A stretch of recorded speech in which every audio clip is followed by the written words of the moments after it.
All right, about time that I make the video on this, so I'm gonna go ahead and just talk about it a little bit. So this is one of the horns for the Hello Horn kit.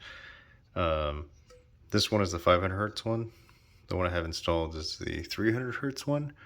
Um, I don't recommend this one, the 500 hertz one. I say that because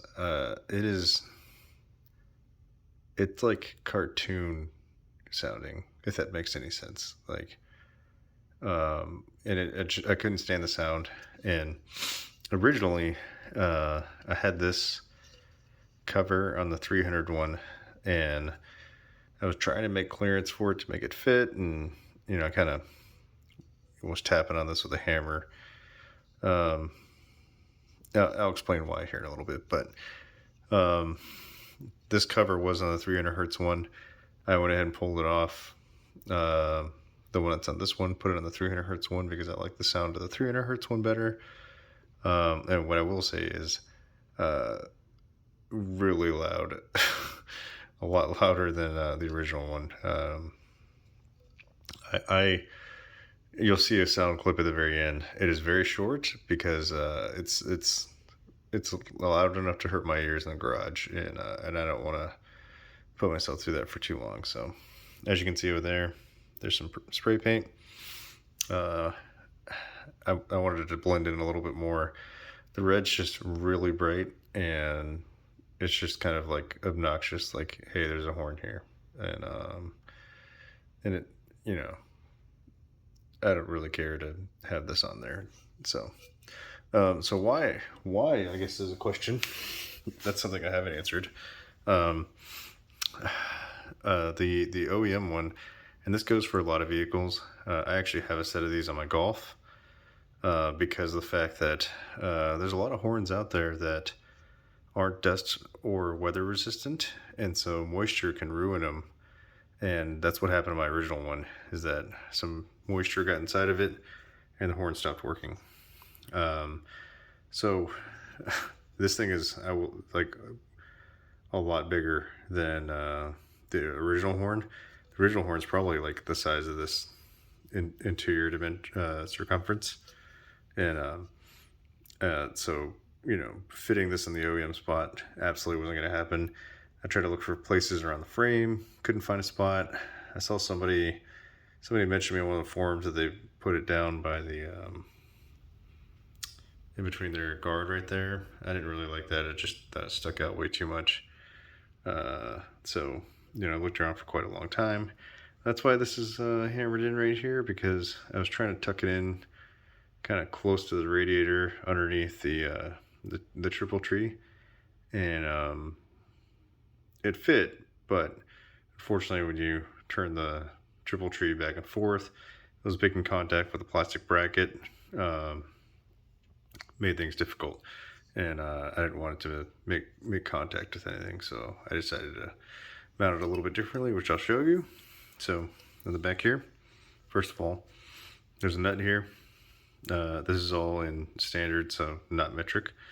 Um, uh, when you get this from the box, it has like brackets that are on here. And there's a nut. You'll need to undo that, pull the brackets off, and I'll show you a little bit more in a second. I bent these up. I mean, it's no big deal. Polarity does not matter on these, so you can hook it up either way. So keep that in mind. And then you're gonna have to modify your original harness a little bit. So to paint it, you're gonna want to take this off. There is a gasket underneath it, and then what I did was I used a screwdriver to hold it in place, and then I undid the nuts, and then when I reassembled it, I just used my finger to hold onto the screw, tighten it from the nut side, because I didn't want this to rotate and then ruin the finish of the paint.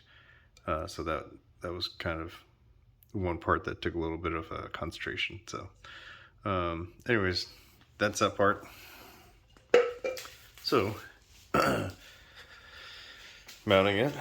All right, so as you guys know, this is the Duke.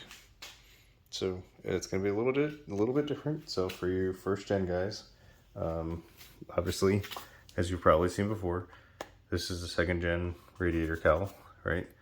So that part's different. It might be a little bit easier for you to do it than, for me. I ended up having to get a little bit of extra part for it. So 2nd gen guys, this is going to be pretty similar to what you would have to do.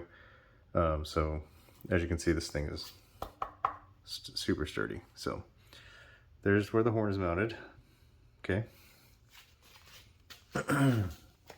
Now, I had this basically center line, and I mean, it's pretty sturdy. There's a little bit of flex, but it's nothing crazy. So it comes with these metal, I guess, mounting brackets, and each one has 3 of them.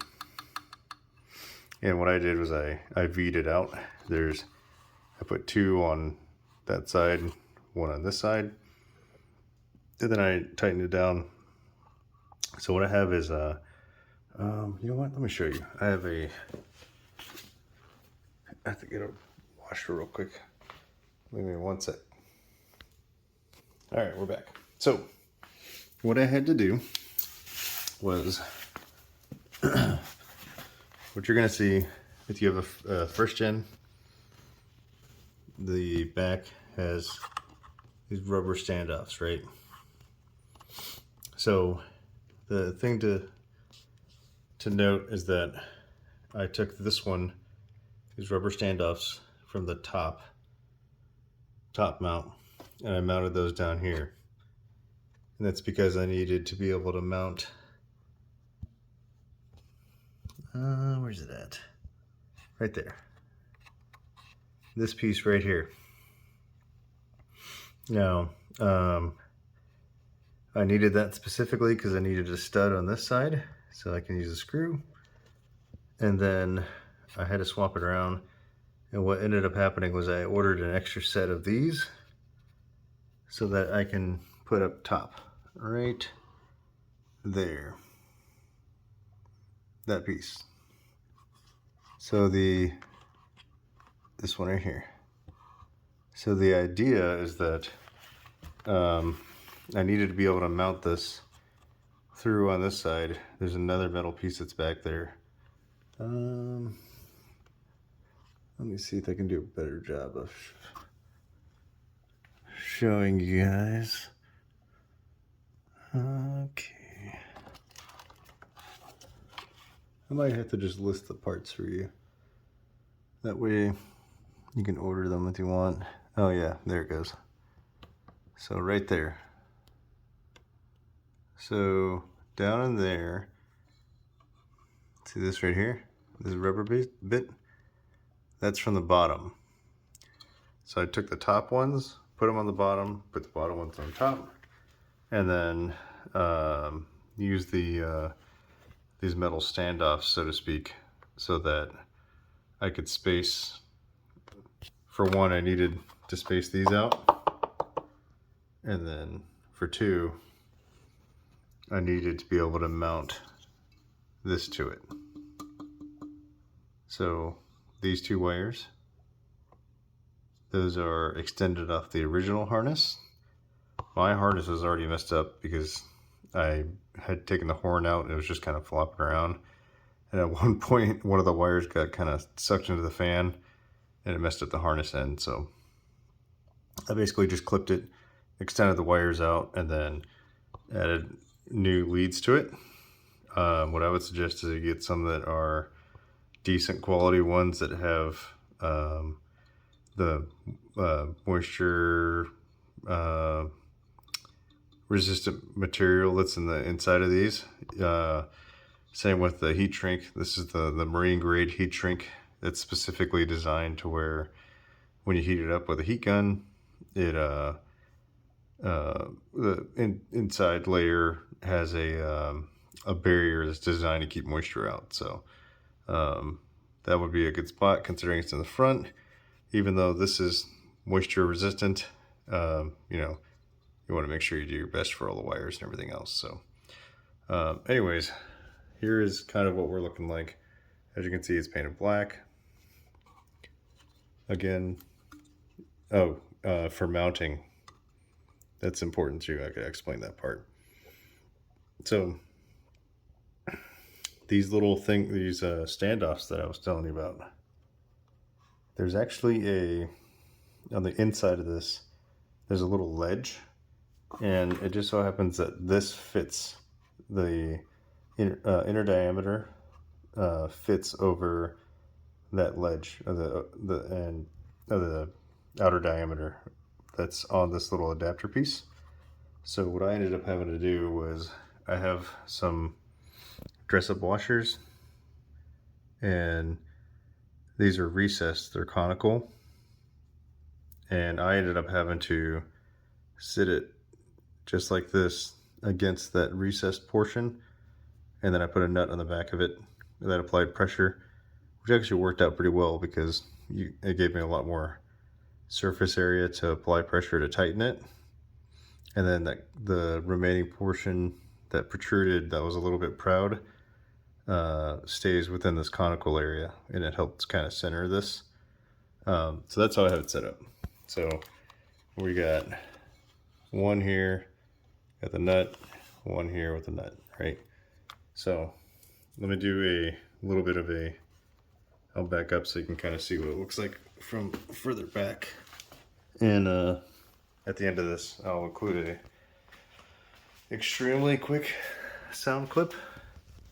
So that's kind of what we're looking like. I'll just circle around to the front. Now keep in mind, remember, this is the 300 megahertz one, or 300 megahertz, 300 hertz. And I think it blends in pretty well. And it's nothing too obnoxious, I guess you could say. But it'll be nice to actually have a horn that works again. So that's pretty much it though. It's in a good spot for one, and doesn't contact anything. So when you turn